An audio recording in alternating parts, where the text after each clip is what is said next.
மக்கள் சேவை செய்யத்தான் அரசியலுக்கு வந்தோம்னு சொல்லுவாங்க. ஆனா சட்டமன்றத்தில் இவங்க வைக்கிற கோரிக்கையெல்லாம் பார்த்தா கார் வாங்குறது தான் குறியா இருக்கிற மாதிரி தெரியுது. சமீபத்தில் சட்டமன்றத்தில் பேசிய காட்டுமன்னார் கோயில் எம்எல்ஏ ஜோதிமணி எம்எல்ஏக்களுக்கு கார் கொடுத்தா நல்லா இருக்கும்னு கோரிக்கையை வச்சார். அவ்வளவுதான், பலரும் தங்களோட விருப்பங்களை வரிசையா இறக்கிட்டாங்க. பெரியகுளம் தாவேகா எம்எல்ஏ சபரி வேலையெல்லாம் இருந்து எனக்கு தலைவர் விஜய் எம்எல்ஏ பதவியும் காரும் கொடுத்திருக்காருன்னு ரொம்ப நெகிழ்ச்சியாவே பேசினாரு. அடுத்ததா மொடக்குறிச்சி தாவேகா எம்எல்ஏ சண்முகனும் முதலமைச்சர் கொடுக்கிற கார்ல தொகுதியை சுத்தினா கெத்தா இருக்கும், அதுவும் இனோவா காரா இருந்தா இன்னும் செமையா இருக்கும்னு ஓப்பனா தன் ஆசையை வெளிப்படுத்திட்டாரு. இங்க என்ன ஒரு வினோதம்னா, கார் கேட்டு வரிசையில் நிக்கிற பல எம்எல்ஏக்களோட தேர்தல் பிரமாண பத்திரத்தை பார்த்தா ஏற்கனவே அவங்க வசம் சொகுசு காரு இருக்குது. மறுபடியும் அவங்களுக்கு அரசாங்கமே கார் கொடுத்தா எப்படி இருக்கும்? இப்படி இருக்க மறுபுறம் கம்யூனிஸ்ட் கட்சி எம்எல்ஏக்களை பார்த்தா ஆச்சரியமா இருக்கு. பலரும் இன்னைக்கு வரைக்கும் சொந்த வீடு வாகனம் எதுவும் இல்லாம தங்களோட ஊதியத்தை கூட கட்சிக்கு கொடுத்துட்டு கட்சி கொடுக்கிற மதிப்பு ஊதியத்துல தான் வாழ்ந்துட்டே இருக்காங்கன்னு கூட சொல்லலாம். இதுவரை அவங்க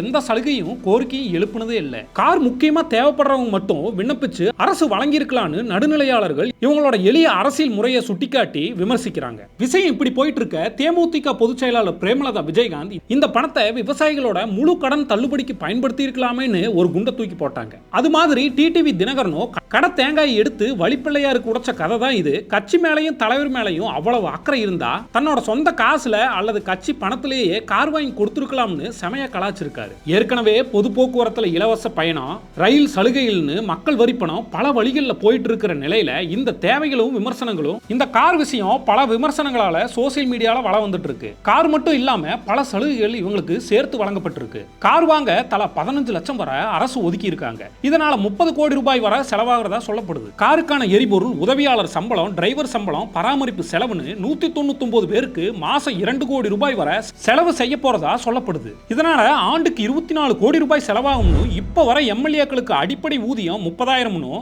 மாதாந்திரப்படி 10,000, தொகுதிப்படி 25,000, தபால் செலவுப்படி 2,500, தொலைபேசி கட்டணப்படி 7,500, தொகுப்புப்படி 5,000, வாகனப்படி 25,000 ரூபாய் என மொத்த சம்பளம் 1.05 லட்சம் வழங்கப்படுது. இது தவிர மருத்துவ செலவுக்கு மட்டும் மாசம் 5,000 ரூபாய், சட்டசபை நடக்கிற நாட்கள்ல மட்டும் தனி படிக்காசு, மாவட்டத்துக்கு கூடுதல் படி என வழங்கப்படுதா சொல்லப்படுது. அது மட்டும் இல்லாம சட்டசபை கேண்டீன்ல சைவ அசைவ சாப்பாடுகள், டீ, காபி, சிற்றுண்டின்னு இவங்களுக்கு இலவசமா வழங்கப்படுது. இது மட்டும் இல்லாம சென்னையில எம்எல்ஏ விடுதியிலிருந்து சட்டசபைக்கு வர்றதுக்கு இவங்களுக்கு ஏசி பஸ்ஸுகளும் இயக்கப்படுது.